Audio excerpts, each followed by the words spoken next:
자, 우리 앞에서 전체 과목에 관한 영상이 하나 있습니다. 그 과목의 영상을 혹시 안 보고 오신 분들은 그 영상을 보시고요. 조금 더 나가면 필기시험에 시공 준비 요령 영상이 또 어딘가에 있을 겁니다. 저희 홈페이지나 이런 데 있으니까 그것도 한번 보시면 시공이 어떤 파트에 왜 시험이 많이 나오는지에 대한 것들을 제가 정리해 놓은 게 있습니다. 그걸 한번 봐주시면 훨씬 좋고요.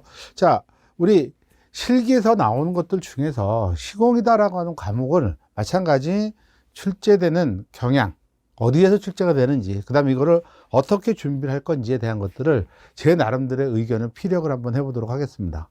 그게 아마 여러분들한테 통용이 된다라고 하면 그대로 받아서 여러분들 같이 공부하시면 아마 많은 도움이 될 거라고 생각을 합니다. 자, 우리 지금 시공에 관계되는 것도 우리 전 과목을 분석했던 것과 동일하게 해서 지금 뭘로 할 거냐면 목차별로 할 거예요. 목차별로, 연도별로. 그 목차별이다라고 하는 것은 일반적으로 이제 교재 목차지만 공사 종목에 따른 것도 여러분들이 동일하다라고 이렇게 알 수 있을 겁니다. 자, 이거는 뭐 1년씩 볼 필요가 없습니다. 그냥 한번 쭉 놓고 보면 시공 16년에서부터 우리가 그 5개년에 걸친 걸 쭉 보니까 15개 장르 중에서 어딘가에 많이 집중이 되어 있어요. 그렇죠? 그러니까 여기 총론하고 토공사하고 철근하고 철골이라고 하는 부분에 집중이 되어 있고, 가설공사도 좀 나온 듯한데 이렇게 쭉 안 나올 때도 있고요. 그렇죠? 조적공사도 나올 듯한데 중간중간 안 나오는 데가 있지만, 우리가 여기 이렇게 토공사, 철근, 콘크리트, 철골이라고 하는 것은 항상 나오더라는 거죠. 그 점수를 언뜻 보세요. 우리는 시공에 따라서 기본적으로 30점에다가 플러스 10점 정도를 더 맞추는 공부가 저희의 목표였습니다. 그렇죠. 그러니까 한 40점을 맞춘다라고 하면, 이거 2개만 해도 40점이에요. 3개 하면 48점이고, 이거 2개 하면 40점이고, 3개 하면, 이거 3개 하면 40점 다 넘네요. 뭐 이런 식의 템포가 돼요. 언뜻 보니까, 이 5개년치를 보니까 다 요것만 내가 일단 우선적으로 해야 되겠구나라고 생각하는 게 들죠. 20년까지만 그런가? 다음 년도도 한번 봐봅시다. 같은 패턴이더라는 거죠. 이게 필기 공부할 때도 마찬가지 이쪽이 많이 나오는 것들은 그만한 이유가 있는 겁니다. 이게 중요하기 때문에 그런 거예요. 그래서 우리가 가만히 보니까 내가 공부를 해야 되는 것들을 이렇게 보면 여러분들이 항상 처음에 필기 합격하고 너무 좋죠. 어려운 건축기사 시험 필기를 합격을 했습니다. 그 실기 공부도 내가 열심히 해야지. 그리고 딱 처음에 시공을 딱 펴요. 그리고 뭐부터 공부해? 총론부터 공부를 하기 시작을 합니다. 총론 공부 막 하다 보니 갑자기 막 VE에 LCC에 뭐 CM에 뭐 BOT 영어들이 막 나오고 막 혼동돼요. 이게 뭐지? 왜? 총론이라고 하는 것은 대부분 제도예요. 제도고 상호간의 약속이고 뭐 이런 겁니다. 그러니까 우리가 상상을 할 수가 없어. 뭔가 이미지도 그려지지 않아요. 그러니까 막연한 경우가 굉장히 많아요. 그러니까 공부를 하다 계속 멈추고 그 다음에 다른 거 공부하다가 또 멈추고 진도가 못 나가는 거죠. 이거를 나중에 보고 나면 시공은 절대적으로 얘를 쭉 이어서 공부할 필요가 없거든요. 공정 같은 거는 쭉 이어서 가야 되는 이유가 있어요. 그래서 앞에 내용을 모르면 뒤에 내용을 모르기 때문에 그런다고 치지만 이 시공은 끊어서 가도 상관이 없다라는 거죠. 그래서 총론이 잘 이해가 안 되시는 분은 과감하게 패스하고 그 다음으로 넘어가는 것이 좋습니다. 그래서 이 순서대로 꼭 공부하지 않아도 된다. 나는 토공, 철근, 철골, 조적만 하겠다. 뭐 이렇게 여러분들이 정해도 된다는 거죠. 이거를 제가 진짜 15개 파트에 해당하는 것들을 핵심 파트다라고 하는 걸로 명명을 해서 다시 또 간단하게 요약을 했습니다. 그 내용을 한번 보죠. 자, 우리가 지금 목차별에서 핵심 파트, 우리가 10개년 중에서 앞에 5개년을 보니까 총론하고 토공사, 철근, 철골, 커튼월 이렇게 합치니까 봐요. 우리가 원하고자 하는 목표라는 점수를 다 상회하는 점수가 나오네요. 그렇죠? 야, 이거 봐라. 물론 여기 나온다고 해서 내가 다 맞출 거냐? 그건 아니지만 분명히 제가 말씀드린 게 있죠. 공부 시간 대비 내가 얼마만큼 또 출제되는 득점, 배점 대비 어떤 게 효율적이냐라는 걸 우리가 판단해 가면서 공부를 하자 그랬죠. 그러니까 우리가 전체 이렇게 4개 파트만 준비를 하면 일단은 내가 시공에 해당하는 것들을 어느 정도 다 할 수 있을 거다라는 것들을 감을 잡을 수가 있어요. 그럼 최근 우리가 5개년도 보겠습니다. 자, 21년부터 25년에 해당하는 문제도 보니까 쭉 보니까 25년이 이 4개 파트에 가장 적은데 얘가 보니까 어떻게 해요? 30, 45, 33 이렇다는 얘기죠. 그렇죠. 그러니까 이걸 보니까 일단은 우리가 시공이라고 하는 것은 어렵다라고 생각하는 사람도 있지만 범위가 넓다라는 데서 일단 질리는 거거든요. 그러니까 내가 범위를 어떻게 하겠다? 축소를 시켜서 가겠다라고 하는 겁니다. 축소를 시켜서 어떤 방법으로 내가 공부를 할 거냐라고 하는 것들을 놓고 보니까 일단은 범위를 축소를 하자. 그러면 제가 1차적으로 우리가 실기를 준비할 때 4개의 과목을 전부 다 50%만 내가 공부를 하자라고 했어요. 그렇죠? 그래서 50% 공부를 해서 시공 30점을 맞자 그랬는데 일단 전체 양에서 이 4개 양으로 줄이면 50% 이상은 줄었죠. 여기서 내가 30점 이상은 충분히 맞출 수 있다라는 전략이 쓰는 거죠. 이 기본 전략은 우리가 반드시 획득을 해야 되는 겁니다. 그렇죠. 그러니까 일단 범위가 내가 줄었구나라고 하는 것들을 우리가 알 수 있습니다. 자, 그러면 이런 4개 파트에 내가 중요한 것들을 놔두고 그 다음에 추가적으로 해야 될 것들은 어디다? 조적하고 목공사 쪽입니다. 그래서 그거 여러분들 알아두시면 되고 뒤로 잠깐만 가볼게요. 자, 여기 최근에 보니까 여기 해당하는 거 총론, 토공사, 철근, 콘크리트 보고 그 다음에 나올 수 있는 게 조적하고 목공사잖아요. 조적공사까지만 추가적으로 하면 그만큼의 득점 확률이 높아진다. 요거를 여러분들이 다시 한번 상기를 좀 해주시기 바랍니다. 자, 그래서 지금 이제 시공이다라고 하는 것은 우리가 문제 유형 및 학습 방법이다라고 하는 것들을 가지고 설명을 드리겠습니다. 자, 일단 제일 먼저 나오는 것이 특징이에요. 이 특징이다라고 하는 것은 뭐냐면 장점과 단점, 어떤 거에 따르는 장점을 쓰시오, 단점을 쓰시오 이런 거거든요. 이렇게 장점을 쓰시오, 이렇게 단점을 쓰시오라고 하는 거예요. 이런 부분들은 용어는 정확한 키워드로 표현이 돼서 정확하게 써야만 맞지만 이 장단점에 해당하는 개념만 파악하면 여러분들이 전부 다 득점을 할 수가 있다는 뜻입니다. 그러면 저와 같은 특징들은 어떻게 공부를 할 거냐? 내가 장단점이다라고 하는 것을 할 때는 제일 먼저 뭘 찾아야 된다 그랬어요? 이거는 비교해야 되는 대상을 찾아내야 된다라는 겁니다. 비교해야 되는 대상이다라는 게 뭐냐? 자, 예를 들어 보겠습니다. 자, 우리가 보통 이제 철근 콘크리트 구조라고 하는 부분을 철근 콘크리트 구조의 특징을 내가 써라라고 하면 여러분들 많이 씁니다. 뭐라고 써요? 내화적이다 이렇게 씁니다. 예를 들어서 그러면 왜 내화적이냐라고 물으면 몰라요. 그냥 모르고 그냥 책에 내화적이라고 써 있습니다라고 하는 겁니다. 그래서 이럴 때 비교 대상을 찾아야 된다라고 하는 것은 철근 콘크리트라고 하는 구조가 있는가 하면 건축을 만드는데 또 다른 구조가 있겠죠. 뭐가 있어요? 철골 구조가 있을 거고 그 다음에 목 구조가 있을 겁니다. 비교를 해보죠. 여기 불 나면 얘는 타요. 내화라고 하는 것은 불에 안 타야 되고 그 다음 뭐예요? 강도가 떨어지지 않아야 돼요. 우리가 강도가 떨어지지 않아요. 그래서 구조조에다가 내화라고 하는 말을 쓰는 거고요.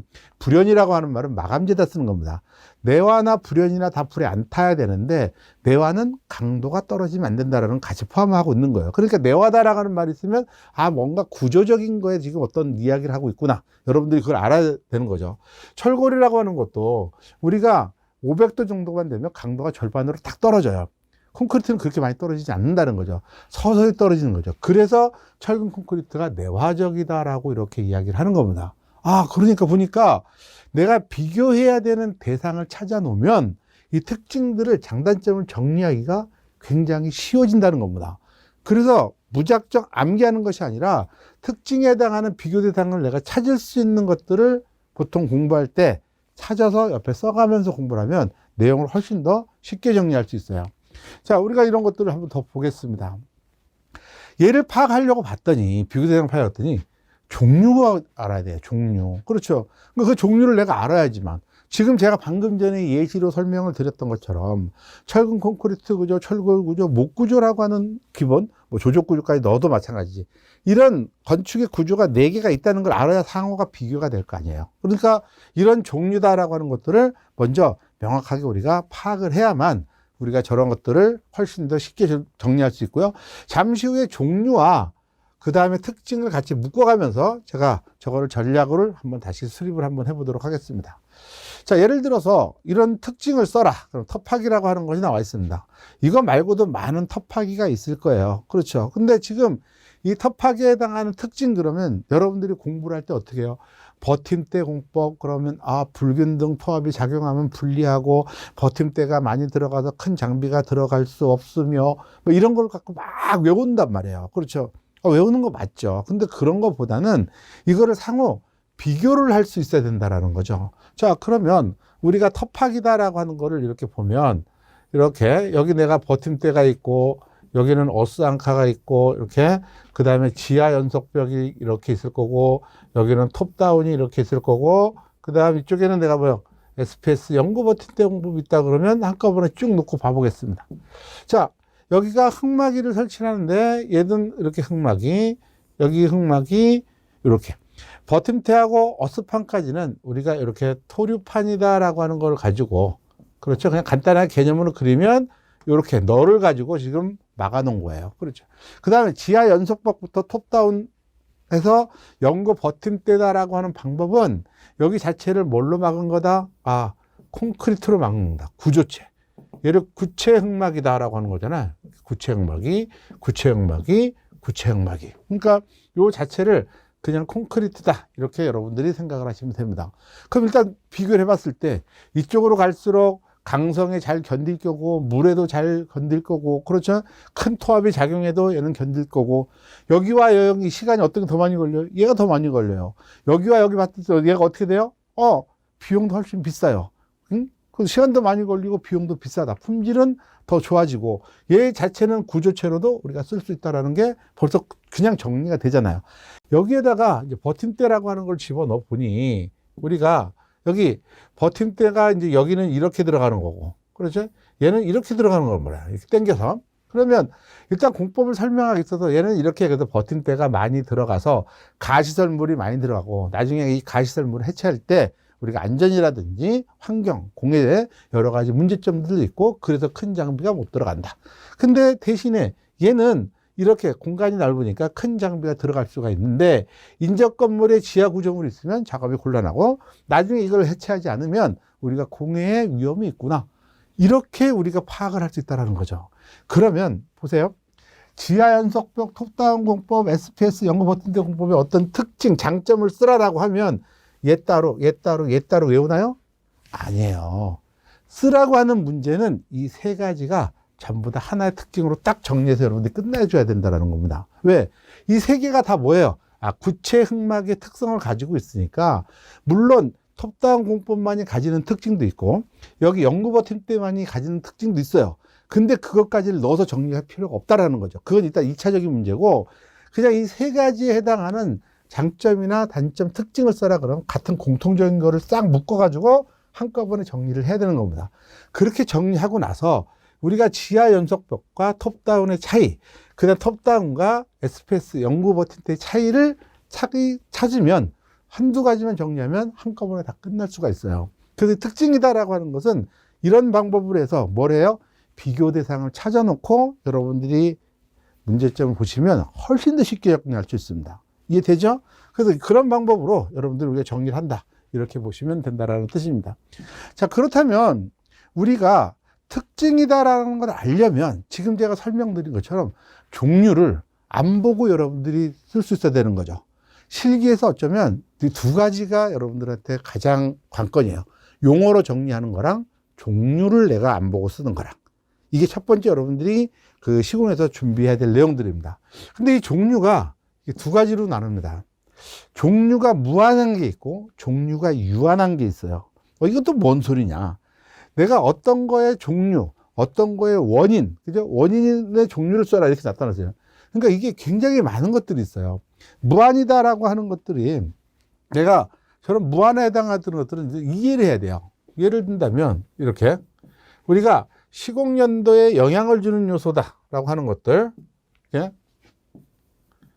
시공연도에 영향을 주는 요소들, 그 다음 콘크리트 강도에 영향을 주는 요소들, 이렇게 재료 분리에 영향을 주는 요소들, 이것들은 여러분들이 암기하면 안 돼요. 이해를 해야 돼. 이해를, 왜냐면 몇십 가지가 되기 때문에 그걸 이해를 하는 것이 훨씬 좋다는 거죠. 여기서 이제 여러분들이 잠깐 뭐를 방향을 잘못 잡는 경우가 있어요.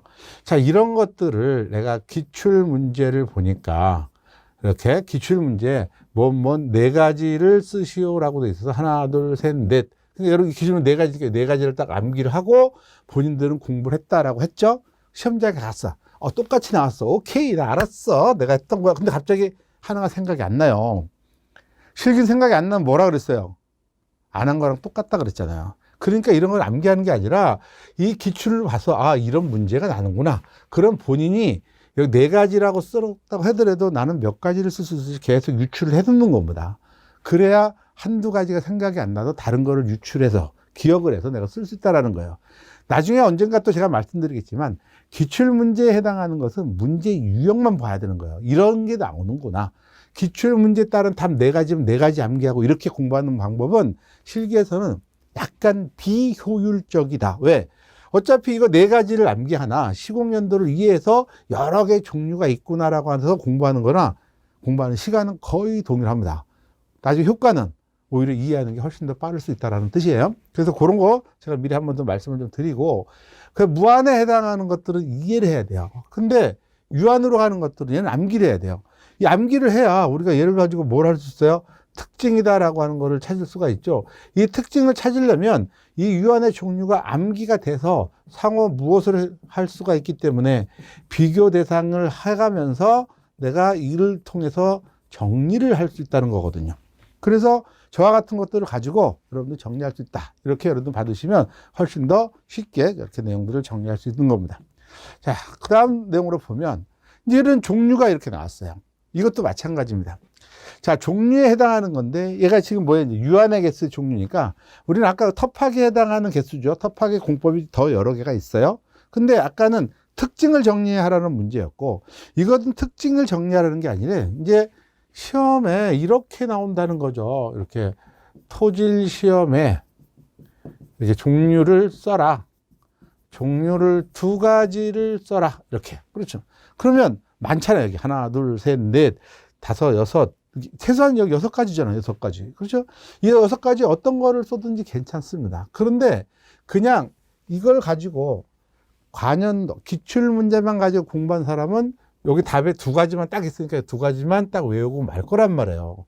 근데 그렇게 외우면 안 되는 거죠.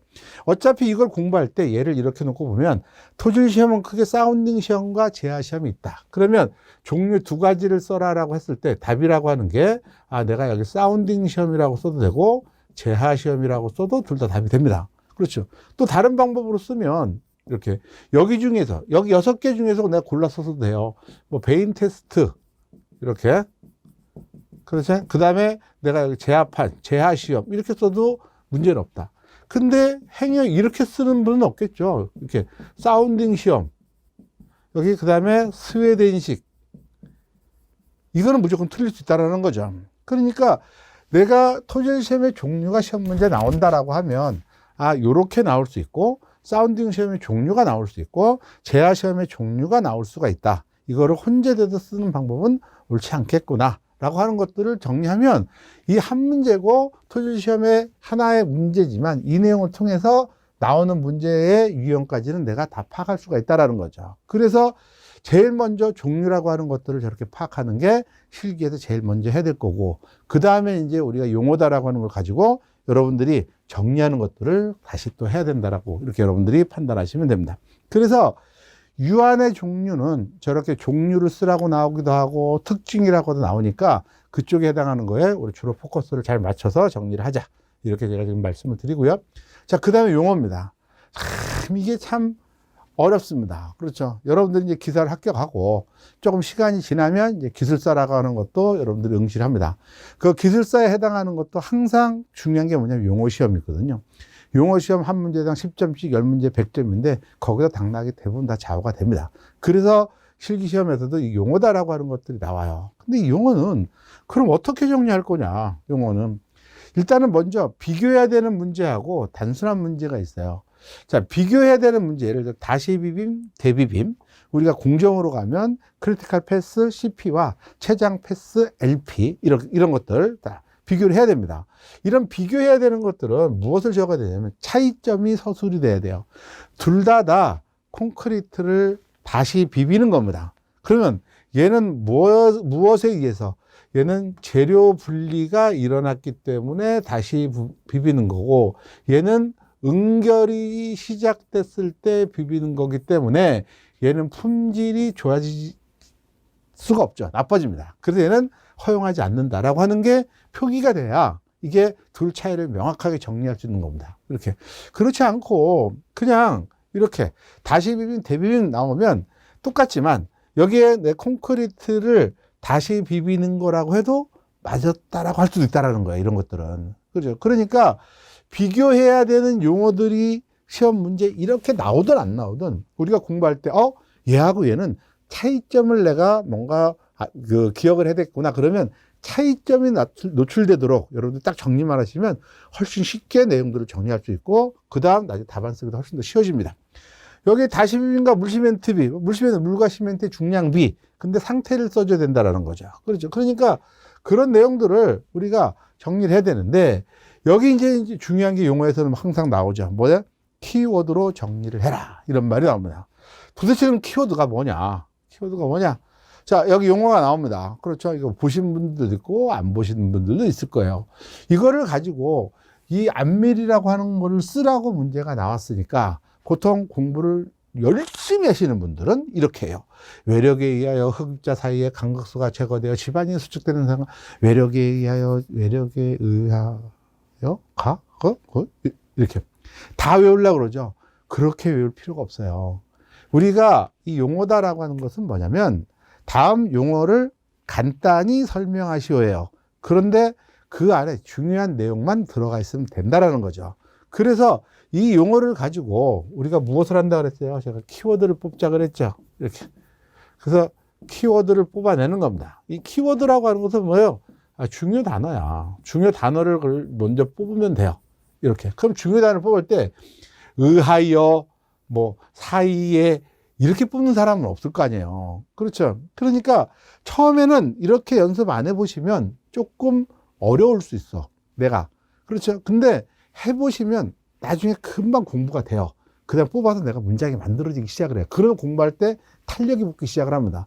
그렇지 않고 기출문제를 통째로 외우거나 이러면 나중에 가면 시간이 더 많이 걸려요. 그럼 이렇게 보세요. 결과적으로 이런 거 할 때는, 중요 단어를 정리할 때는 항상 결론이라고 하는 거가 내가 뽑을 수 있는지를 먼저 정리를 하세요. 읽어보세요. 외력에 의하여 흡입자 사이의 간극수가 제거돼 집안이 수축되는 현상. 집안이 뭐가 되는 현상이다? 수축이다. 그러면 수축이라고 하는 단어가 키워드가 되는 거예요. 자, 이 수축이 되는데 뭐에 의해서? 외력이에요. 외력에 의해서. 그럼 뭐가 빠진다 그랬어요? 간극수가 빠진다 그랬어요. 이게 키워드야. 이게. 근데 이제 여러분들 공부할 때, 나 외력은 알아. 바깥에서 나오는 힘이고, 수축되는 것도 알아. 근데 간극수를 모르겠어. 그럼 간극수를 찾아야 돼요. 그 간극수가 뭔지, 지하수는 간극수와 지하수로 나오고, 지하수는 다시 자유주의와서 피하수로 나눈다라고 제가 강의할 때 다 설명을 하거든요. 그러니까 그걸 들으면 훨씬 더 빨리 이해가 될 텐데, 모르면 간극수를 빨리 찾으면 돼. 집안에 있는 물이 빠지면서 부피가 줄어드는 현상이구나라고 이해가 됐어요. 그러면 외력의 간극수의 수축이다라고 하는 거, 이것만 가지고 딱 여러분들이 정리한 다음에 그 다음 예를 가지고 쓰는 거예요. 외력이 작용해서 집안 내 간극수가 빠져서 집안이 수축되는 현상, 흙이 수축되는 현상, 땅이 수축되는 현상, 부피가 줄어드는 현상, 어떤 것도 다 맞는 겁니다. 이해되죠? 그래서 이렇게 키워드를 뽑는 거예요. 다시 휴식각에 대해서 우리가 한번 뽑아봅시다. 자, 휴식각, 흡입자 간의 응집력, 부착력을 무시한 채 마찰력만으로 중력에 대해서 정지하는 사면각도. 휴식각이다라고 하는 것은 일단 키워드가, 결론이 뭐다? 사면각도다. 그냥 경사각이라고 써도 됩니다. 사면각도다라고 하는 거죠. 근데 뭐에 대해서? 중력에 대해서. 흙이 정지되어 있고, 무슨 힘에 대해서? 중력에 대해서. 그런데 흙의 입자는 서로 붙는 부착력도 있고 마찰력도 있다라는 거죠. 그래서 응집력이나 부착력이다라고 하는 건 말고 그냥 마찰력만으로, 이 위에 앞에 거 안 써도 돼요. 마찰력만으로만 이렇게 쓰면 전체적으로 내용이 되는 거죠. 그러면 처음엔 이렇게 네 가지가 쓰지만 나중에 휴식각이다라고 하면 이 사면각도는 여러분들이 알게 돼요. 휴식이라고 하는 말이 흙이 흘러내리지 않는 각도라고 하는 걸 알게 돼요. 그럼 결과적으로 나중에 두 가로 남아요. 뭐가, 마찰력만으로 중력에 저항하는 흙이 정지하는 각도구나. 이렇게 여러분들이 정리하는 게 용어를 정리하는 겁니다. 이렇게 하면 꼭 저한테 질문하시는 분들이 있습니다. 선생님, 네, 저 키워드를 쭉 해서 좀 정리하는 거 없습니까? 있죠. 주시면 안 됩니까? 드릴 수 있죠. 드려봐야 여러분들이 공부할 효과가 있냐? 없다라는 겁니다. 내가 읽어서 키워드를 뽑아내면서 정리를 해야 머리에 딱 들어오고 그게 암기가 되고 그거 가지고 내가 쓸 수 있다. 저는 자신 있게 말씀드려요. 이거 여러분들 초반에만 조금만 정리하면 아마 쉽게 내용들을 정리할 수 있으니까 그렇게 여러분들이 공부를 하시는 걸로 정리해 주시기 바랍니다. 자, 네 번째 순서라고 하는 것이 있습니다. 이 순서가 요즘은 좀 계륵처럼 나와요. 계륵처럼. 대신에 또 뭐가 있냐면 굉장히 복잡하거나 답안이 중복되어 있는 문제는 나오지 않는다라고 하는 거죠. 이 순서는 일단 가장 먼저 알아둘 게 뭐냐면 부분 점수가 없습니다. 그렇죠? 다른 것들은 일반적으로 부분 점수를 최대한 주려고 노력은 해요. 근데 얘는 없어요. 틀리면 0, 맞으면 주어진 배점을 다 맞출 수 있는 겁니다. 그렇기 때문에 암기가 아니고 얘는 이해를 바탕으로 해서 여러분들이 정리를 해야 된다라는 겁니다. 그럼 도대체 이해라고 하는 게 뭐냐? 이런 거죠. 현장 철골 세우기 작업 순서, 그러면 그냥 막 보고 외워요. 보니까 이제 여러분들 책이 있고 여기 답이 이렇게 있습니다. 그래서 제가 쭉 눌러보면 맨 처음에는 콘크리트를 타설하고 앵커볼트를 정착한 다음에 그 다음에 내가 뭐 기초상부 고름질을 하고 그 다음 이렇게 세워가지고 그 다음 변형을 잡고 이렇게 가조립을 하고 변형을 잡고 그 다음에 도장을 칠한다. 이렇게 돼 있는 거예요. 그런데 이거는 지금 봤을 때 예전에 이렇게 나오다가 사실 논란이 될 수 있는 문제예요. 여러분들이 지금 알고 계신 분들도 있겠지만 모르고 있는 분들도 있어서 간단하게만 설명을 드리면, 자, 앵커볼트, 이게 앵커볼트 우리가 설립하는 설치 공법입니다. 세 가지가 있지만 두 가지를 설명을 하면, 첫 번째 우리가 고정 매입이라고 하는 것이 있고, 두 번째 우리가 나중 매입이라고 하는 것이 있다. 이 고정 매입이다라고 하는 것은 첫 번째, 여기 내가 앵커볼트를 먼저 이렇게 설치를 하고, 잘 안 보일 수도 있어요. 이렇게. 그 다음 여기다가 내가 콘크리트를 이렇게 타설하는 방법이 얘가 고정 매입이고, 나중 매입이다라고 하는 것은 이렇게 앵커볼트가 들어갈 부분에 남겨두고 콘크리트를 타설한 다음에 그 다음 여기에 이렇게 앵커볼트라고 하는 것을 설치를 하고, 이렇게 설치를 하고, 그 다음에 여기 이제 뭐 다른 걸로 이렇게 주입을 하는 방법이고, 주각부 상부 고름질이다라고 하는 것은 여기를 이렇게 이제 무수축 모르타르로 이렇게 고르는 거잖아요. 그러면 이 두 개에 따라서 설치 방법이 다르죠. 첫 번째 거는 앵커볼트를 내가 정착을 하고 콘크리트를 타설해야 되는 거고, 이 방법은 뭐예요? 여기 콘크리트를 타설한 다음에 앵커볼트를 정착을 해야 돼요. 그렇죠. 근데 지금 이런 공법이 안 나와 있으면 6-4가 될 수도 있고 4-6이 될 수도 있어요. 그렇죠. 그래서 그 이전에 논란이 막 되는 문제였는데, 이걸 가지고 여러분들이 우리끼리 왈가왈부 해봐야 의미가 없죠. 그래서 이제 그 다음에 뭐가 나왔어요? 콘크리트 타설이라는 게 슬쩍 빠지거나 이렇게 그래서 살짝 빠져서 어떤 거든지 다 적용할 수 있는 문제가 나왔다라고 보는 거죠. 실제로 시험장에 갔더니 이렇게 나왔다라고 하면 이거는 이거 두 가지가 다 답이 될 수 있다라고 여러분들 생각을 해야 되는데, 거기까지 가려면 아마 좀 많은 공부를 하셔야 된다라는 겁니다. 어쨌든 이런 순서가 나오면 요즘은 이렇게 보기가 주어지고 보기에서 골라서 넣는 거니까 가되, 이런 보기들은 변화가 될 수 있다. 네? 제가 말씀드렸죠. 그러니까 이거를 통째로 외우는 게 아니라 그림으로 통해 가면서 내가 이해를 해가지고 나오는 과정을 이해해야 여러분들이 이 순서를 정확하게 잡아갈 수 있다. 이렇게 이해하시면 됩니다. 자, 그 다음 문제가 이제 기타라고 하는 겁니다. 자, 이 기타에 해당하는 것은 아주 간단한 내용들을 정리할 수 있어요. 수치, 가끔가다 가로 안에 집어넣는 수치를 써라. 가설공사에 해당하는 부분들, 예를 들어 콘크리트에서 나오는 한중 콘크리트 수치들, 이런 것들이 몇 가지가 있죠. 조적공사에서 쌓는 높이라든지 이런 것들, 그런 거 집어넣는 방법이 있고요. 그 다음에 부속품, 뭐에 연관된 것, 네 가지 써라. 많이 나타나지는 않습니다. 그래서 보통 크게 이제 4가지예요. 제가 특징, 그렇죠. 종류, 그 다음에 용어, 순서, 이 4가지죠. 그 중에 2가지가 여러분들이 좀 어렵게 느끼지만 정리해야 될 게, 유안에 해당하는 종류를 먼저 정리하고 용어에 해당하는 부분들을 키워드를 뽑는 연습을 먼저 하시면 시공 공부는 점차 쉽게 여러분들이 정리할 수 있다. 이렇게 볼 수 있습니다. 자, 그렇다면 우리가 봤을 때, 자, 시공이다라고 하는 것들을 어떻게 공부하면 좋은지 몇 가지를 써가면서 결론을 지어서 내보도록 하겠습니다.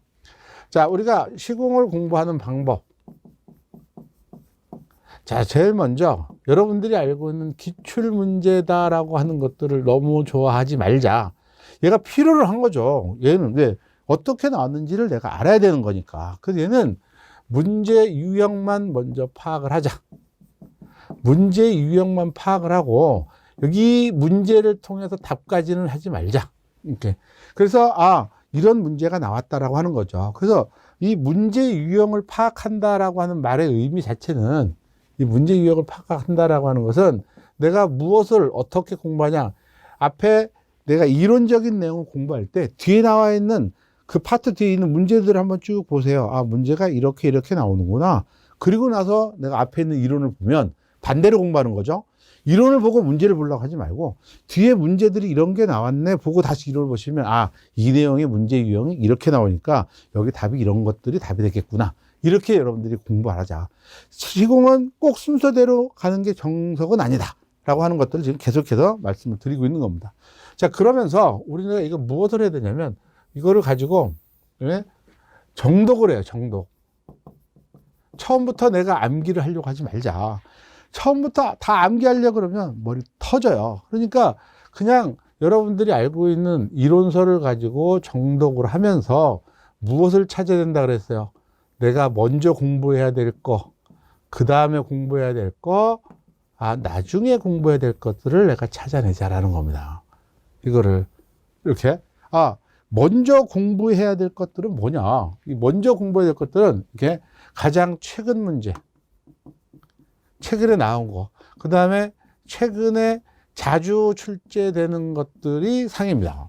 최근에 하라고 하는 것은 아무리 많이 나왔어도 내가 이미 알고 있는 거, 이미 습득이 끝난 거, 이건 하예요. 이러면 내가 공부할 필요가 없잖아. 이렇게. 그죠? 그 다음에 예전에 나왔던 거, 이렇게. 나온 지 벌써 한 15년 이상 전 거, 15년 이전 거, 이런 것들은 우리가 하루 보면 됩니다. 그렇죠. 그 나머지를 우리는 뭘로 본다? 중으로 본다. 라고 하는 거죠. 그러면 처음에 이론서를 먼저 정독을 하죠. 이 정독을 할 때 어떻게 하라 그랬어요? 뒤에 문제 유형부터 본 다음에 다시 앞으로 와서 문제를 보고, 요게 요 내용이 상이고, 요 내용이 상이고, 요 내용은 중이고, 체크를 이렇게 툭툭툭 하면서 가볍게 보세요. 가볍게. 그러면 그 다음에 볼 때 뭐부터 보여질 건지가 우리가 다 정해진다라고 하는 겁니다. 그래서 첫 번째, 빠르게 내가 하는 게 좋다. 그러면 얘를 정독을 하는데 처음부터 끝까지 다 갈 거냐? 아니죠. 그럴 필요가 없죠. 처음부터 끝까지 굳이 가지 말고 아까 우리 봤죠? 총론, 그 다음에 토공사, 철근 콘크리트 공사, 철골 공사 이렇게 있었잖아요. 그러면 그 중에 한 파트만 먼저 해보는 거예요. 한 파트만. 내가 첫 번째 한 파트만 해봐서 이 한 파트를 문제를 보고 그 앞으로 돌아가서 이론을 보면서 그 다음 뭘 했어요? 상중하를 구분을 한번 딱 해봐요. 이렇게 그러면 뭐가 나오냐면 이 정리되는 게 딱 보입니다. 본인이 느껴져요. 그 저런 패턴으로 여러분들이 공부를 하면 훨씬 더 쉽게 내용들을 정리할 수 있습니다. 자, 이렇게 가면서 우리가 무엇을 해야 돼요? 용어, 종류, 순서 이런 것들을 따져야 되는 거죠. 그래서 용어에 해당하는 문제는 어떻게 정리하고, 그렇죠? 종류, 요거는 무한의 종류니까 내가 종류를 쓰라고 하는 문제와 특징이 나올 수가 있는 거고, 순서라고 하는 부분이 있다면 요거가 내용들을 정리를 해야 되는 거구나 라고 하는 것들을 저렇게 파악을 해가면서 여러분들이 저렇게 정리를 해 두시면 됩니다. 이렇게. 자, 그 다음에 제가 꼭 이렇게 강의를 한다 그래서 말씀드리는 건 아니지만 가급적이면 인강을 들으세요. 아마 공정이나 적성 구조는 인강을 들어도 시공은 무작정 외워야 된다라고 여러분들이 생각을 해서 그냥 하시는 분이 있지만 그냥 공부하는 거랑 저를 비롯한 많은 선생님들이 있습니다. 그 강의를 듣는 거랑 강의 시간이 달라져요. 강의 듣는 시간이 달라지고 공부하는 시간도 달라지고 효과가 달라지고 득점을 하는 방법이 달라지고 답 쓰는 요령과 공부하는 요령들이 달라지기 때문에 훨씬 더 우리가 유리합니다. 자, 인강을 들을 때 제가 항상 말씀드리는 게 뭐냐면 배속으로 듣지 마세요. 배속으로 듣다 놓치면 다시 백해야 돼. 그렇죠. 그러니까 정석으로 한 번에 들으면서 주어진 시간이 있죠. 주어진 시간. 그렇죠? 주어진 시간 내에 끝내야 돼요. 한 파일을.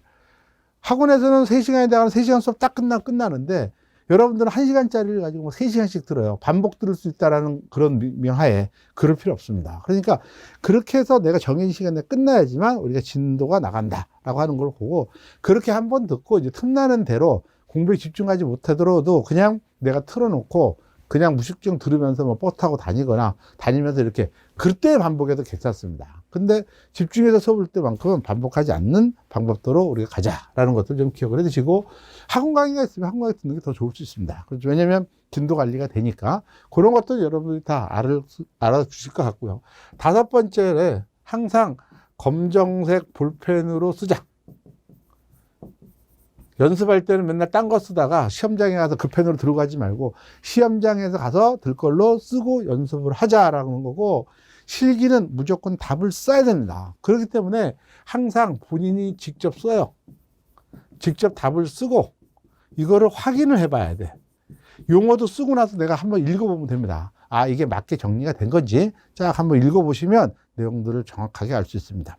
이런 거 말고도 여러 가지 드리고 싶은 말씀 많습니다만은 일단은 전반적인 상황에서 설명을 드린 거니까 시공이다라고 하는 과목이 실기 다른 과목에 비해서 우리가 점수를 조금 더 많이 맞을 수 있는 확률이 있고 공부를 해서 또 많이 맞춰야 되는 상황이 있기 때문에 시공 과정을 조금 더 상세하게 설명을 드렸습니다. 이런 패턴으로 공부를 하시면 여러분들 분명히 좋은 결과 있을 거라고 생각을 하고요. 혹시 뭐 궁금한 거 있거나 그러시면 언제든지 연락 주시면 거기에 답변을 드리도록 하겠습니다. 자, 여러분들 전략적으로 준비해서 꼭 실기 합격하기를 저 두 손 모아서 빌어드리면서 같이 노력해서 할 수 있으면 더 좋겠습니다. 자, 수고하셨습니다.